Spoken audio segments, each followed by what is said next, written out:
अस्सलाम वालेकुम। Welcome to HP Talks. आज हमारे मेहमान हैं डॉक्टर अब्दुल कय्यूम साहब। उन्होंने कैंसर के शोबे में कई सालों से अपनी खिदमात अंजाम दी हैं। जी, अस्सलाम वालेकुम। आज का बिस्मिल्लाहिर्रहमानिर्रहीम।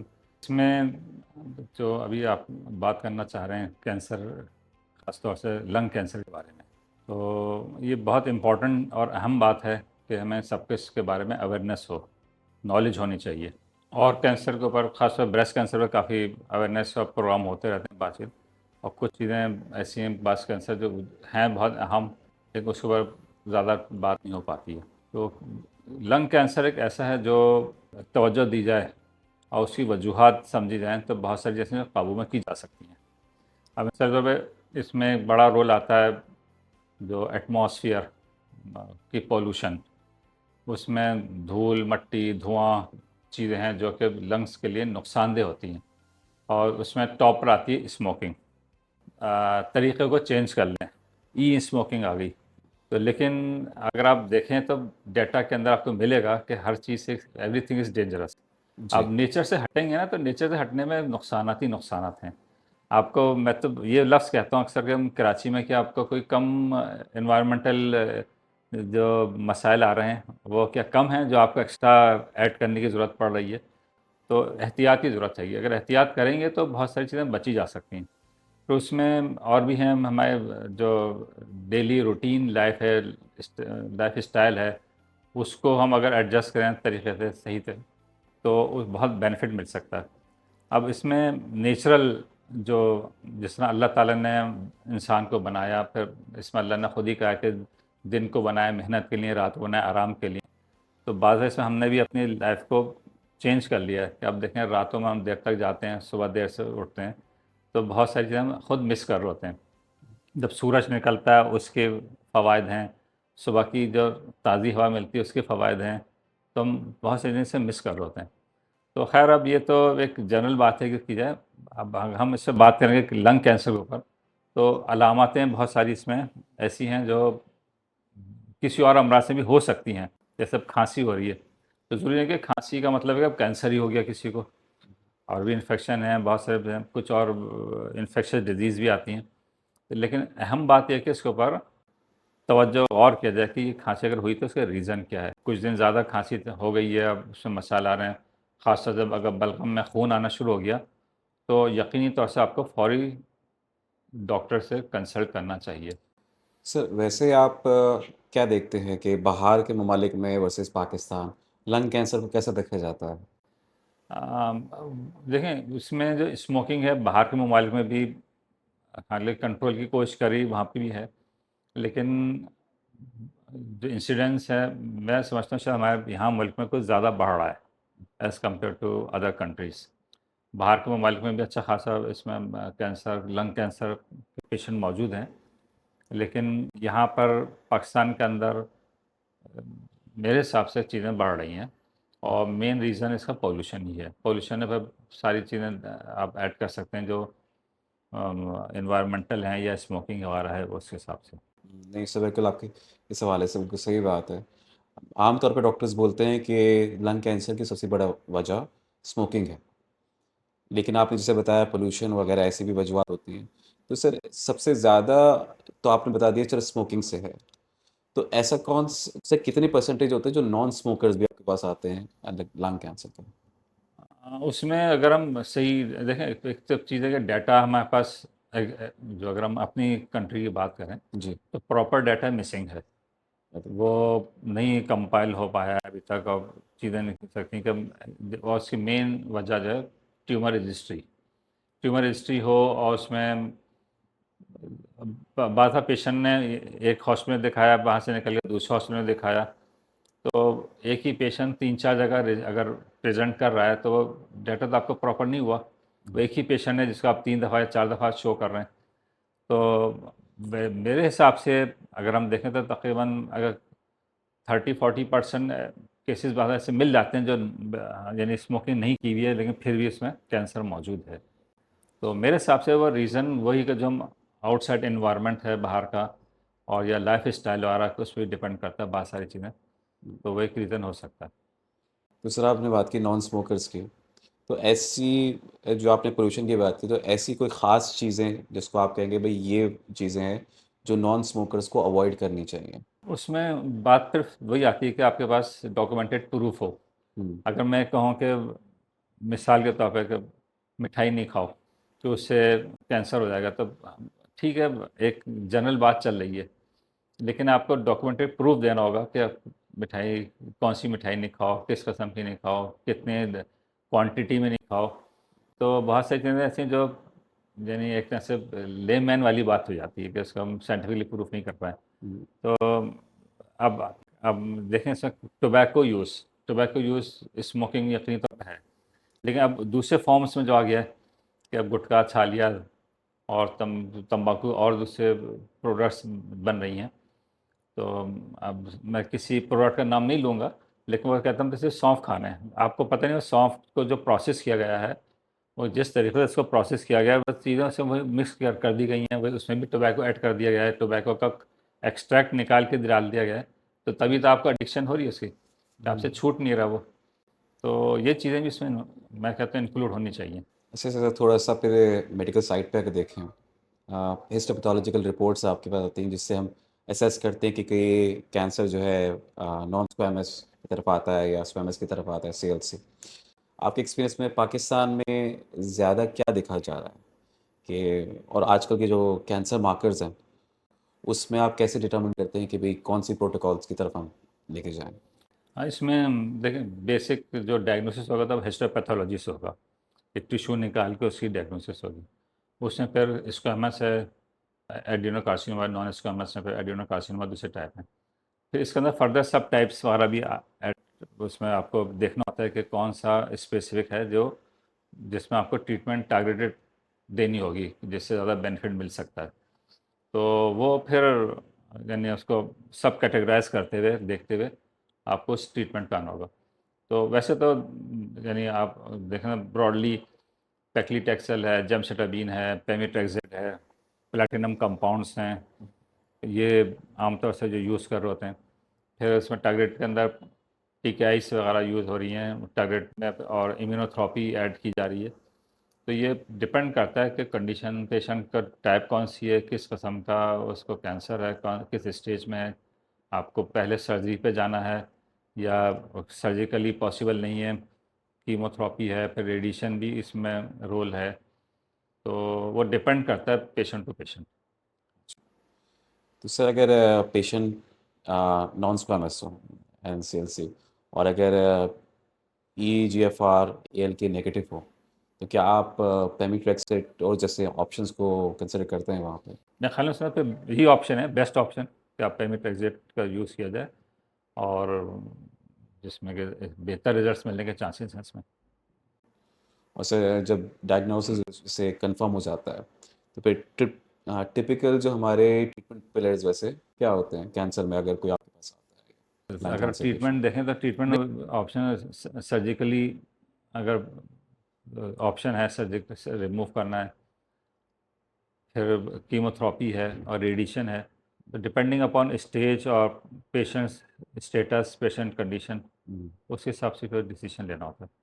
इसमें सर वैसे जेंडर का कोई फ़र्क या कोई ऐज का फ़र्क ट्रीटमेंट पिलर पे आता है या इसमें वैसे तो यहाँ पर हम मेल्स में ज़्यादा देख रहे होते हैं, अच्छा। फीमेल्स में भी हैं लेकिन मेल्स में ज़्यादा देख रहे होते हैं।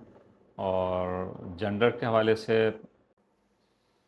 प्रोग्नोस्टिकली डिफरेंस थोड़ा बहुत बाद में मिलता है कि रिस्पॉन्सेस डिफरेंस हो जाते हैं थोड़ा जेंडर के हिसाब से। आप ये ऐज के हवाले से ऐज रेंज के हवाले से इसको कैसे देखते हैं? जब पेशेंट आपका कोई यंग आता है, कोई ओल्ड आता है, तो क्या ट्रीटमेंट पिलर्स चेंज होते हैं यहाँ पे? देखिए वही मैंने जो बात की कि यंग एज में बहुत ही कम केसेस, बहुत ही रेयर मिलता है कि 20 से कम में हो कि लंग कैंसर। हाँ, उसमें दूसरे टाइप्स आपको लिम्फोमा वगैरह मिल सकता है, लंग का डिजीज़ है, लिम्फोमा हो गया, या other than non malignant. Usually जो कैंसर मिलते हैं हम 30 प्लस में हैं, जो एक कॉमन ट्रेंड है, और 40-50। लेकिन इसमें वही बात है कि डिपेंड करता है कि आपकी पैथोलॉजी रिपोर्ट क्या है, किस टाइप का कैंसर है, कौन से स्टेज पर है, तो उसमें से अगर बास पेशेंट के जहन में होता है कि हमने सिर्फ रेडिएशन करा लें या कीमो को छोड़ दें, टारगेट ले लें, कोई टेबलेट दे दें, तो वो पेशेंट आते हैं वहाँ पर अक्सर। और दूसरे टाइप के कैंसर भी आते हैं कि नहीं मुझे सिर्फ रेडिएशन करानी है, कीमो नहीं करानी। तो इसमें मैं ये कहूँगा कि देखें, डिसीजन जो आपका स्पेशलिस्ट है, जो कंसल्टेंट है, उसके ऊपर ही डिसीजन छोड़ना है कि जो बेस्ट ऑप्शन होगा, जो आपको दिया जा रहा है, आपसे बताया जा रहा है, समझाया जा रहा है, उसको आपको वैसी जो यानी यूँ कहूँगा जो लकीर बना दी उसने, उस लकीर पे चलना है आपको। आप इधर-उधर आप जाएँगे ना तो उसमें नुकसान का अंदेशा है। आपको जो डॉक्टर ट्रीट कर रहा है उसके साथ सामने रिसर्च है, सामने डाटा है, सामने मेडिसिन के ऑप्शंस हैं, उसके सामने रिजल्ट्स हैं, तो वो उसको देख के फिर आपको डिसाइड कर रहा है। और आप एक अकेले अपने हिसाब से सोच रहे हैं तो ये तो नुकसान की गलत बात है, ये नुकसान हो सकता है इसमें। सर बिल्कुल आपकी बिल्कुल सवाल सही बात है। अच्छा सर थोड़ा-सा हम देखते हैं टारगेटेड आपने एक थेरेपी में बोला। टारगेटेड थेरेपी, इम्यूनोथेरेपी की आपने बात करी। ये डेफ़िनेटली आपने कहा कि इफ़ेक्टिव हैं, लेकिन सर पाकिस्तानी ऑन ग्राउंड अगर हम देखें, तो ये महँगी हैं बल्कि बाकी थेरेपीज़ से। तो कितने पेशेंट्स आपको लगता है कि सर ये जो अफ़ोर्ड कर पाते हैं, इन ट्रीटमेंट या चल पाते हैं बनिस्बत के बाकी थेरेपीज़ के? हुँ। देखिए इसमें भी बहुत अहम बात है ये, और कॉस्ट मैटर्स, इम्पोर्टेंस होती है। अगर मैं ऐसे सेंटर में बैठा हुआ हूँ, जहाँ पे वो क्लास आ रही है जिनके सामने पैसों की वो बात ही नहीं, वो कहते हैं इस पे बात ही ना करो, जो ट्रीटमेंट है बेस्ट ऑप्शन है दो। तो फिर आपका तो दिमाग में ये आपको कंसिडर ही नहीं करना ना कि इसके ट्रीटमेंट कॉस्टली है या कॉस्टली नहीं है, या मेडिसिन जो कॉस्ट दे रहा हूँ वो कितनी कॉस्ट है। तो आपका तो वो क्लास आ रही है जिसके में सामने चीज़ है ही नहीं। लेकिन अगर आप ऐसे सेंटर में बैठे हैं, गवर्नमेंट का सेटअप है या कोई और इस तरह का सेटअप है कि जिसमें वो क्लास आ रही है जिनके पास बहुत ही मसाइल से ज़िंदगी गुजर रही है, खर्चे के अखराजात नहीं हैं। आप खुशकिस्मती से कुछ 1-2 सेंटर हैं जहाँ पे फ्री ट्रीटमेंट मिल जाता है, लेकिन वहाँ पर भी आपको ये टारगेटेड थेरेपी नहीं अवेलेबल है, क्योंकि कॉस्ट इनकी ज़्यादा है। तो वहाँ फिर आपको सोचना पड़ता है कि इसको मैं जो ऑप्शन दे रहा हूँ, वो क्या इसके लिए मुमकिन होगा? एक पेशेंट आके कहता है कि मेरे लिए तो रोज़ाना के अखराजात पूरे करने मुश्किल हैं और मैं उसको ऐसी ट्रीटमेंट लिख के दे दूँ, जो कि मुझे मालूम है कि वो कहीं से नहीं कर सकेगा। आपको इसको डोनर मिल गया, उसकी किस्मत तो अलग बात है, लेकिन प्रैक्टिकली नहीं मिलेगा। तो ये चीज़ें तो फिर प्रॉब्लम आ जाती है। फिर एक चीज़ और भी है यहाँ पर कि जो हमारे टारगेटेड थेरेपीज़ हैं, इम्यूनोथेरेपीज़ हैं, बहुत सारी ऐसी हैं जो अभी तक हमें पाकिस्तान में रजिस्टर्ड नहीं हैं। वो इम्पोर्ट हो रही हैं, दूसरे चैनल के थ्रू आ रही हैं। तो उसमें बड़ी बात आ जाती है रिलायबिलिटी की, कि वो कितने रिलायबल हैं और कितनी उसके अंदर यानी एफिकेसी कितनी है, कूल चेन मेंटेन हुई है या नहीं मेंटेन हुई है। आपको तो उसने निकाल के दे दिया, फार्मासिस्ट ने ठंडा-ठंडा के बाद कूल चेन मेंटेन हुई है, लेकिन पीछे क्या रहा? तो ये भी इम्पोर्टेंट चीज़ है। लेकिन अब ये कि बहुत सी कंपनियां इसमें एफर्ट कर रही हैं, कोशिश कर रही हैं, जो रजिस्टर करा के थ्रू प्रॉपर चैनल ला रही हैं, कूल चेन मेंटेन करके ला रही हैं। तो मैं समझता हूँ कि ऑप्शन है, पेशेंट को अफोर्ड कर सकता है, तो हमें बेस्ट ऑप्शन पे भी जाना चाहिए। सर आपके यहाँ से आपकी पर्सनल प्रैक्टिस है माशाल्लाह से काफ़ी सालों से डेकेड से आप कैंसर में लोगों का इलाज कर रहे हैं। जब आप एक कीमो ब्रांड चूज़ करते हैं तो आप सबसे पहले क्या देखते हैं कि क्वालिटी देखते हैं, कंसिस्टेंसी देखते हैं, सेफ्टी देखते हैं, अफोर्डेबिलिटी की तरफ आते हैं। तो what are your criteria for selecting that? सबसे आम बात तो क्वालिटी भी आती है कि जो मेडिसिन आप लिख रहे हैं, किसी कंपनी की कोई ब्रांड लिख रहे हैं, तो आपको जहन में कि ये बेस्ट क्वालिटी है, बेस्ट है, तो उसमें जब एक चीज़ आपने बेस्ट चूज़ की है, सेलेक्ट की है, फिर कॉस्ट वॉस्ट वही जो मैं बात कहूँगा कि फिर ये सेकेंडरी हो जाती है उन लोगों के लिए जिनके सामने कॉस्ट की कोई अहम बात नहीं है, कि वो जो आप जो लिखेंगे वो उसको परचेस कर भी सकता है, कर भी लेगा और लेगा लेगा। तो यहाँ पे इम्पोर्टेंट आ जाएगी कि आपकी क्वालिटी कैसी है, जो रिलायबिलिटी आपकी जो कंपनी है वो आपको जो सही चीज़ प्रोवाइड कर रही है, आप उस पर ट्रस्ट कर रहे हैं, तो ये इंपॉर्टेंट चीज़ होगी। हाँ, वो पेशेंट जो बेचारे अफ़ोर्ड ही नहीं कर सकते, तो आप ठीक है, बेहतरीन कंपनी आपके पास मौजूद है जो आपको प्रोवाइड कर रही है, अच्छी बेस्ट क्वालिटी की मेडिसिन प्रोवाइड कर रही है, लेकिन वो जिसको देना है वो उसके ऊपर वो चीज़ यानी वो अफ़ोर्ड ही नहीं कर पा रहा है, तो थोड़ा-सा मामला डिफरेंट हो जाता है फिर इसमें। तो वो कम यानी ट्रीटमेंट कंप्रोमाइज़ होती है फिर वो। Sir what about source of medicine? जैसे कुछ कंपनी कहती है कि हम फलाँ मुल्क से कर रहे हैं, कुछ कहते हैं हम फलाँ मुल्क से कर रहे हैं। तो आप ये इसको क्राइटेरिया रखते हैं जब आप कीमो का ब्रांड चूज़ कर रहे होते हैं? हाँ, उसमें देखें हमारे यहाँ भी अब चीज़ें कुछ इम्प्रूवमेंट की तरफ आ रही हैं, लेकिन जो डेवलप्ड कंट्रीज़ हैं, अप्रूवल वहाँ के जो अथॉरिटीज़ हैं जो अप्रूवल दे रही होती हैं, यूरोपियन अप्रूवल है या यूएसए का अप्रूवल है, तो उनका एक स्ट्रिक्ट क्राइटेरिया है। तो मुझे मालूम है कि उसने अप्रूवल दी हुई है यूरोपियन वालों ने या यूएसए वालों ने या दूसरे मुल्क ने। तो अगर अप्रूवल तो ये अप्रूवल ऑथेंटिक है वो। तो दवा सही होगी जब भी उन्हें अप्रूवल मिली है और वो अगर मुझ तक पहुँच रही है, तो मैं तो सुबह आँखें बंद करके कहूँगा ये बात सही है कि उन्हें इस अप्रूवल के साथ लेके आ रहे हैं। एक सर बेसिकली आपने बड़ा ऑन ग्राउंड रियलिटी वाला एक एडवाइस दिया है, डेफ़िनिटली एक सजेशन दिया है कि प्राइस सेंसिटिव एनवायरनमेंट में एक रिलायबल और पेशेंट फ्रेंडली ब्रांड का इतना बड़ा इम्पैक्ट पड़ता है। मतलब सिर्फ़ पेशेंट की जेब पे नहीं, पेशेंट की लाइफ़ एक्सपेक्टेंसी पे।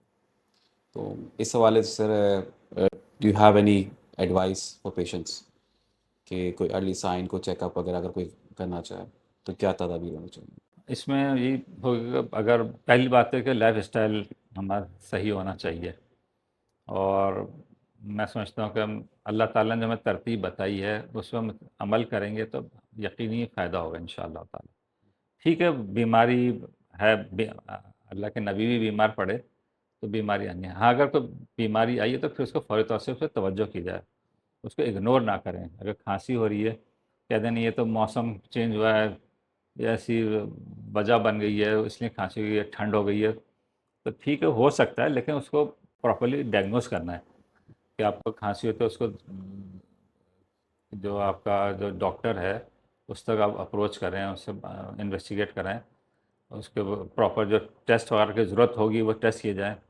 फिर उसको यानी आप इग्नोर करना और वैसे ही बैठे रहें तो नुकसान की बात होगी। वो डिज़ीज़ अगर अर्ली स्टेज की है, फिर बढ़ के अगर लेट स्टेज में और उसमें चली गई कि आपको फिर कहा जाए कि ट्रीटमेंट अगर मुश्किल हो गया, तो इसलिए बेहतर है कि फ़ौरी तौर से ऐसी कोई अलामत आ रही है, खांसी हो रही है, बलगम में खून आ रहा है, आपका अगर वेट कम हो रहा है या इस तरह की कोई चीज़ें आ रही हैं, तो फ़ौरी तौर से आपको अच्छे डॉक्टर से कंसल्ट करना चाहिए। और सर लास्टली आपके बहुत सारे जूनियर डॉक्टर्स हैं, बहुत सारे डॉक्टर्स आपको फॉलो भी करते हैं इस हवाले से, तो उनके लिए कोई एक क्लिनिकल मैसेज आप देना चाहेंगे?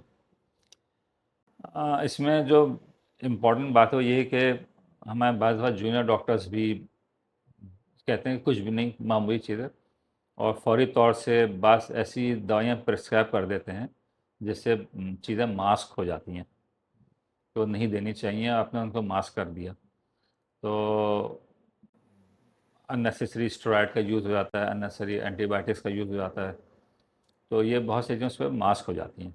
मास्क होने से फिर वो चीज़ अंदर ही अंदर डेवलप होके बढ़ जाती है, फिर वो जब लेट स्टेज में प्रेज़ेंट करती है तो नुकसान होता है। तो अब जितने भी डॉक्टर्स हैं उनकी जो ट्रेनिंग है उसके अंदर प्रॉपर एक उनका सिलेबस है, पढ़ाया जाता है। तो लेकिन जब प्रैक्टिस में आते हैं तो बात चीज़ें उसको वो लोग उसको फ़ॉलो नहीं करते हैं कि भई मेरे पास नंबर ऑफ़ पेशेंट बढ़ जाएँ, हर एक की ख्वाहिश होती है कि मुझ पे ज़्यादा ट्रस्ट करें, पेशेंट आएँ। तो शॉर्टकट पे नहीं जाना चाहिए। आप पेशेंट को समझाएँ कि देखो ये हो सकता है तुम्हें इस इलाज में थोड़ा टाइम लगे। ऐसी दवा भी है कि मैं दूँगा, कल तुम शायद अपने आप को सही महसूस करने लगो, तो लेकिन ये शॉर्टकट करने से नुकसान होगा। तो ये मैं कहूँगा कि आप प्रॉपर्ली उसको देखें, प्रॉपर डायग्नोज़ करें और पेशेंट को समझाएँ कि भई देखो ट्रीटमेंट का तरीका ये है, इसी तरीके से चलना है, तो इंशाल्लाह बेनिफिट होगा। इससे सर बहुत अच्छा आपके साथ रहा, बहुत अच्छा आपने एडवाइस दी, both to doctors as well as patients. Thank you very much sir for giving us your time sir. Thank you.